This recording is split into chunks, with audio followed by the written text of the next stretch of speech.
Welcome to another CHRO Conversation, hosted by the Center for Executive Succession at the Darla Moore School of Business. I'm your host, Anthony Nyberg, and today we are speaking with Marcia Avedon.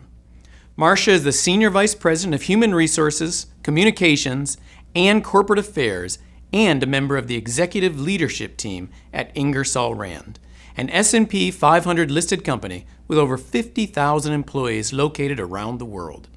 Previously, she served as a CHRO of Merck and served on the board of directors of GCP Applied Technologies, the Center for Creative Leadership, and Lincoln Financial.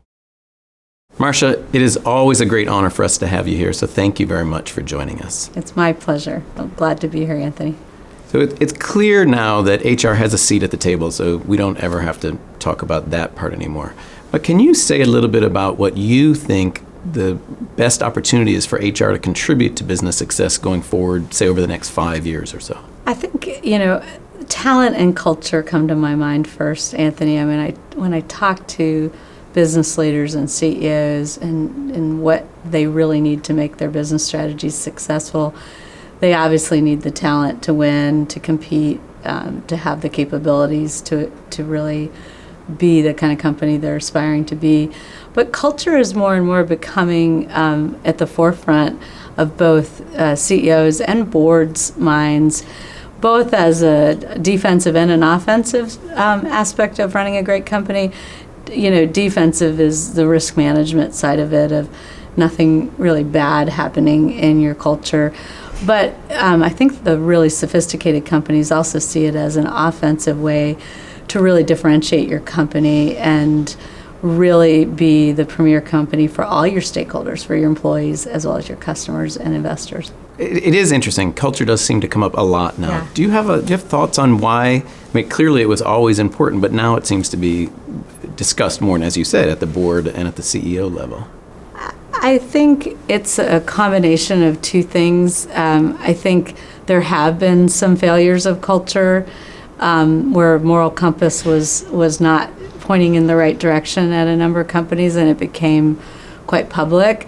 So I think the risk side of it might have been the impetus, but then I think once the hood was up on the engine, I think that management and boards are realizing it's a competitive advantage if you have a really well-developed culture that fits your strategy, whether it's a culture of innovation or inclusion or depending on what your strategy is, speed and agility. I think really businesses are realizing to achieve strategy execution, culture is a big factor.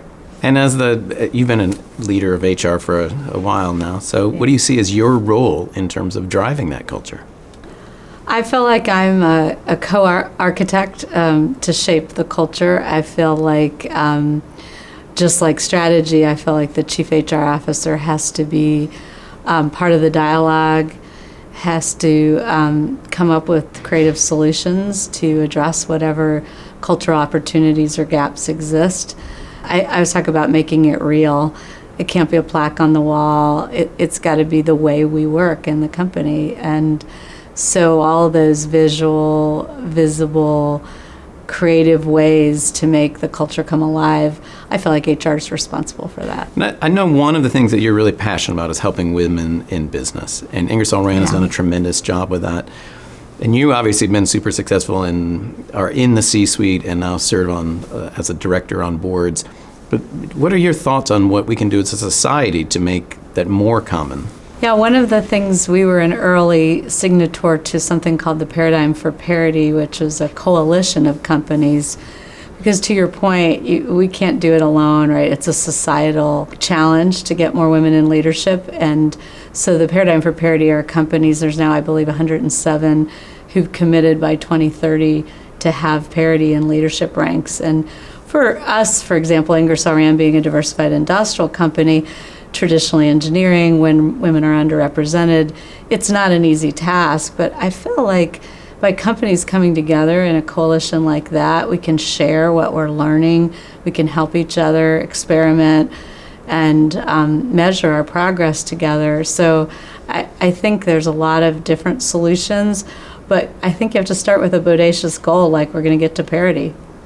And of course, at the Center for Executive Succession, and you who are the first chair of the Center for Executive Succession, we need to talk about that a little bit. Can you say a little bit about what the CHRO can do to help the CEO transition into their new role?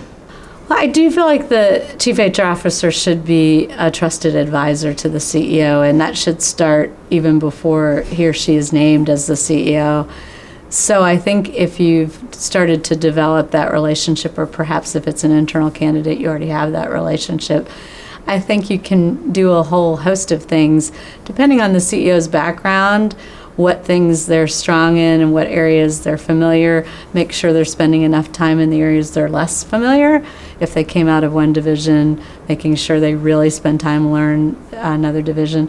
I think helping them understand and build those relationships with the board, understanding the board's hot buttons, and really building true, deep relationships that will serve them well in the future. And I think just being their wise counsel. And of course, one of the things a new CEO has to do is develop their executive leadership team.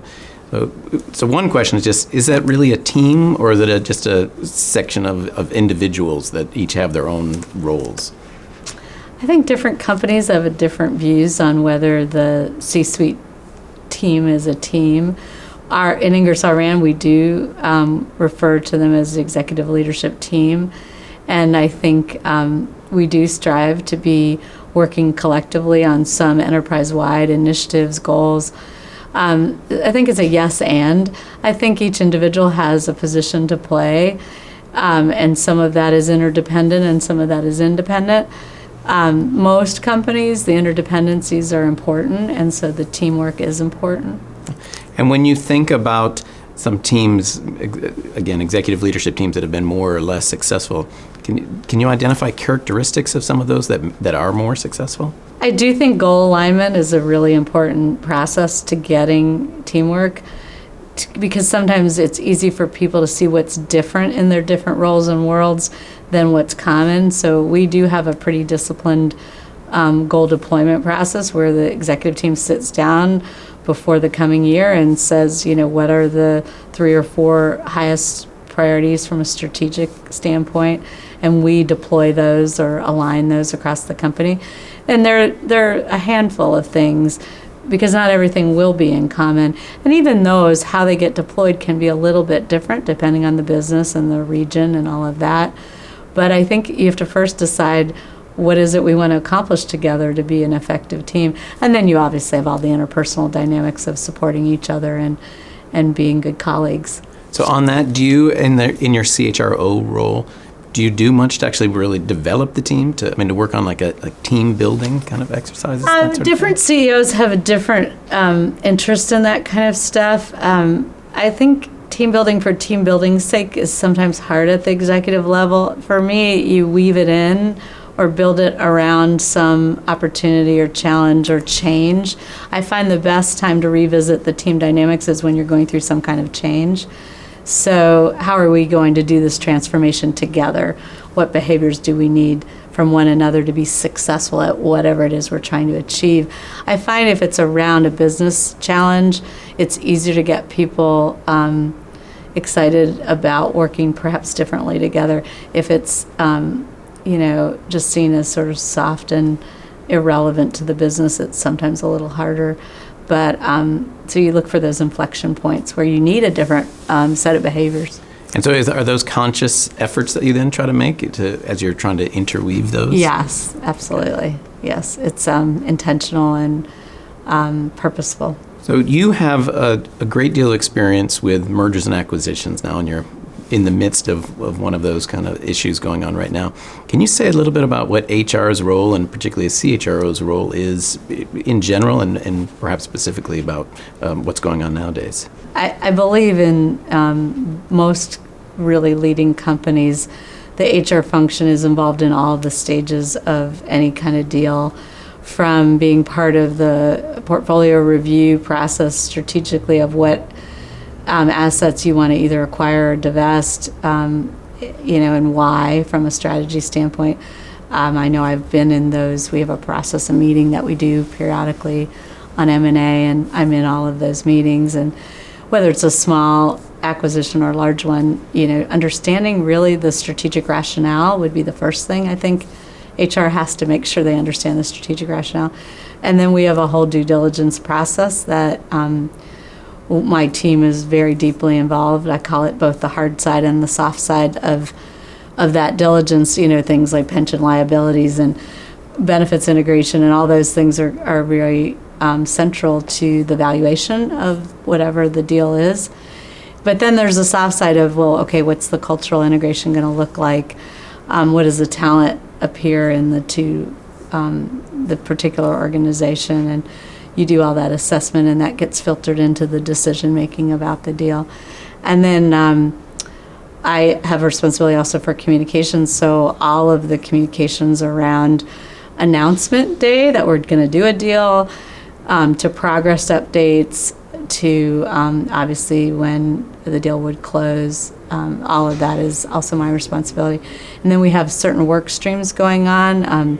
The particular deal you're referring to, the transaction in Ingersoll Rand, is an interesting one because it's both a spinoff and a merger. So we're spinning off the industrial business and it's merging with another company, Gardner Denver.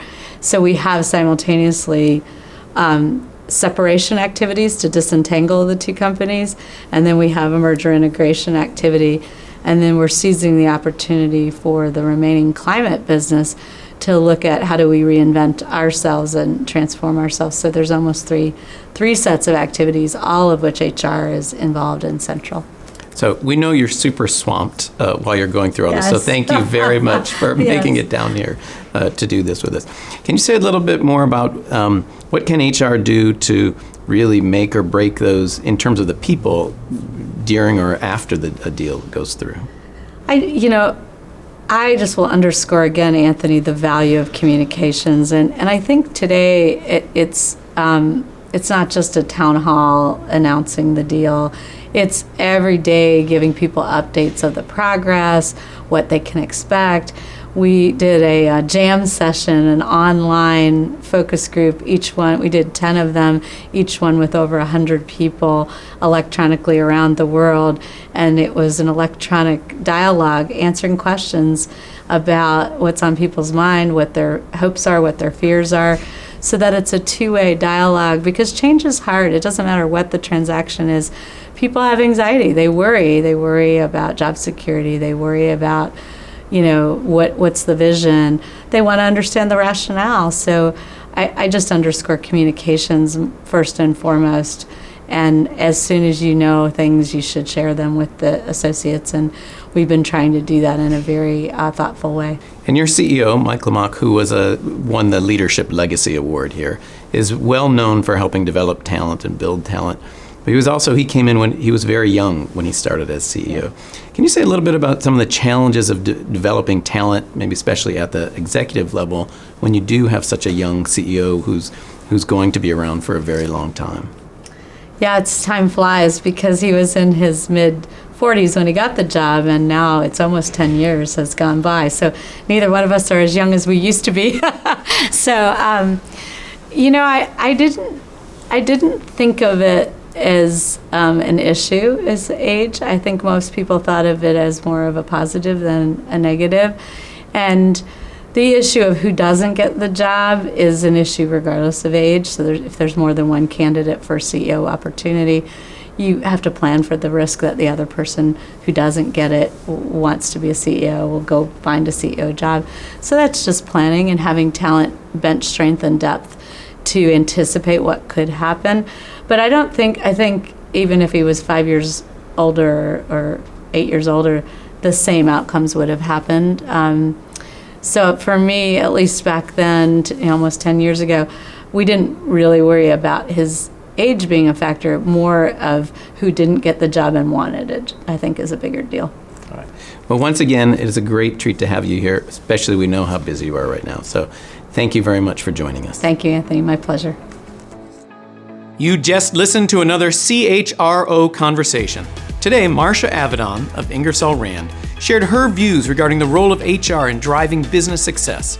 She also shared some thoughts on how HR plays a critical role in mergers, acquisitions, and divestitures. On behalf of all of us who We're associated with the Master of Human Resources program and the Center for Executive Succession here at the University of South Carolina. Thank you for joining us.